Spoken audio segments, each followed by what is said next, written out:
So ఈ video ఎవరికంటే 90 to 95%, 98% నాకు తెలిసినంత వరకు అయితే majority of the people are carrying their mobiles to bathrooms, right? So దానివల్ల ఏం జరుగుతుందో చెప్తా, సో తర్వాతైనా బంద్ చేసుకోండి.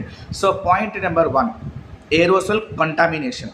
అంటే ఏదైతే నువ్వు ఫ్లష్ చేస్తావో, ఫ్లష్ చేసిన తర్వాత బ్యాక్టీరియా అండ్ వైరస్ చిన్న చిన్న పార్టికల్స్ అన్ని సర్ఫేస్ మీద సెట్ అవుతాయి. సెటిల్ అయిన తర్వాత అదే సేమ్ నీ మొబైల్ కవర్ మీద, ఐ మీన్ లైక్ స్క్రీన్ మీద కూడా సేమ్ యాసిడ్స్గా సెటిల్ అవుతాయి. దీనివల్ల ఈకోలి అండ్ సాల్మోనెల్లా లాంటి బ్యాక్టీరియా వైరస్ ఫామ్ అవుతుంది. అయితే టాయిలెట్ సీట్ కంటే ఎక్కువ 10 times బ్యాక్టీరియా నీ మొబైల్ పైనే ఉంటుంది.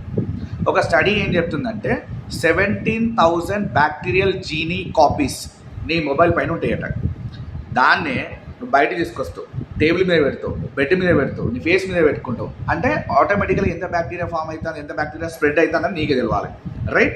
సో దీనివల్ల ఏం ఫామ్ అవుతుంది, ఎలాంటి కాజ్ ఉంటుంది అంటే ఫస్ట్ థింగ్ ఏంటంటే vomiting, like diarrhoea, stomach cramps, E. coli, salmonella, skin infections like staphylococcus, okay, urinary tract infections, so virus like noro virus, ఇవన్నీ వస్తాయి. అయితే ఒక 2025 స్టడీ ఏం చెప్తుందంటే ఎవరైతే రెగ్యులర్గా స్మార్ట్ ఫోన్స్ లైక్ బాత్రూమ్ తీసుకెళ్తారో 46% they are higher risk of getting haemorrhoids. So ఎందుకు, రీజన్ ఏంటిదంటే వీళ్ళు బాత్రూమ్కి తీసుకెళ్ళి 5 minutes కంటే ఎక్కువ రీల్స్ స్క్రోల్ లేకపోతే షార్ట్స్ స్క్రోల్ చేస్తుంటారు కదా. దీనివల్ల ఏమవుతుందంటే మనకి పెల్విక్ సపోర్ట్ ఉండదు. పెల్విక్ సపోర్ట్ ఉండకపోవడం వల్ల రెక్టల్ వీన్స్ పైన ప్రెషర్ అవుతుంది. సో దానివల్ల హెమరాయిడ్స్ వస్తుంటారు. సో కాబట్టి అవాయిడ్ చేయండి. ఎవరు ఎక్కువ యూజ్ చేస్తున్నారు మరి?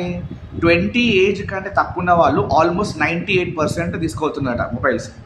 తర్వాత millennials 90 to 95%, under 30 80 to 86% people తీసుకోబోతున్నారట. సో కాబట్టి 90%, 95%, 98% ఎవరైతే ఉన్నారో అవాయిడ్ చేయండి, మీకే మంచిది.